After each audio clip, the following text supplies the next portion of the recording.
আবারও দুর্ঘটনায় প্রাণ হারালো এক যুবক। শুক্রবার রাতে 2 জন, শনিবার রাতে 1 জন এবং রবিবার রাতে পুনরায় একজন যুবকের মৃত্যু হয় দুর্ঘটনায়।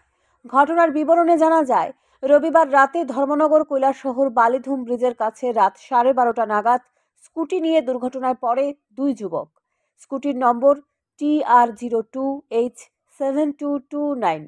প্রত্যক্ষদর্শীদের বক্তব্য অনুযায়ী স্কুটিতে থাকা চালক এবং সহচালক দুজনেই নেশাগ্রস্ত অবস্থায় ছিল। ঘটনাস্থলে 31 বছর বয়সী মুকেশ শাহ মৃত্যুর কোলে ঢলে পড়ে। তার বাড়ি কৈলাসহর কোর্ট এলাকায়। তাদের গণেশ হোটেল নামে একটি খাবারের দোকান রয়েছে। তার সাথে ছিল প্রাঞ্চল পাল, বয়স 28 বছর, বাড়ি কৈলাসহরের কাজিরগাঁও এলাকায়। ঘটনার পর তাদের উদ্ধার করে দমকল কর্মীরা নিয়ে আসে জেলা হাসপাতালে। সোমবার ময়নাতদন্তের পর মুকেশের মৃতদেহ আত্মীয় পরিজনদের হাতে তুলে দেওয়া হয়। এদিকে কৈলাসহর মুকেশের মৃত্যুর খবর ছড়িয়ে পড়তেই এলাকা জুড়ে শোকের ছায়া নেমে আসে।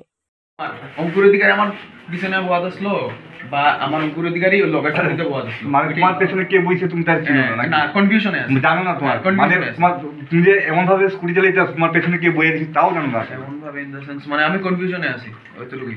কনফিউজ তুমি যে চেহারা দেখছো না এখানে যে মারা গেছে যে স্পটের মধ্যে? চেহারা তো কেমনে দেখুন, চেহারা তো আপনি তো দেখছেন তো না, তুমি তার ড্রেসে দেখে তুমি চিনছো না লোকটা কেডা? চেনা দিত না তোমার লোকে কে আসো তুমি তার চিনো না নাকি? অক্ষণ চেনা দিতেছে না নাকি? তবে উত্তর জেলা জুড়ে বিভিন্ন স্থানে বাইক দুর্ঘটনা উত্তরোত্তর বৃদ্ধি পেয়ে চলেছে। প্রতিদিন একাধিক করে বাইক দুর্ঘটনা ঘটেই চলেছে। পরপর 3 দিন 4 জনের মৃত্যু হলো দুর্ঘটনায়। তারপরও পুলিশ প্রশাসনের কোনো রকম হুঁশ ফিরছে না। শুধুমাত্র সংবাদ মাধ্যমকে ডেকে ফটো সেশন করে তাদের দায়িত্ব খালাস। রাতের বেলা নেই পুলিশের তেমন কোনো টহলদারি এবং শহরে নাকা পয়েন্টগুলিতে কড়াকড়ির ব্যবস্থা। সাধারণ মানুষের পক্ষ থেকে এ ধরনের অভিযোগ করতে শুরু করেছে পুলিশ প্রশাসনের বিরুদ্ধে।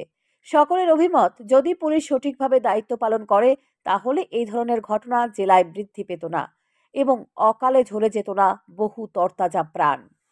সান্দন টিভি।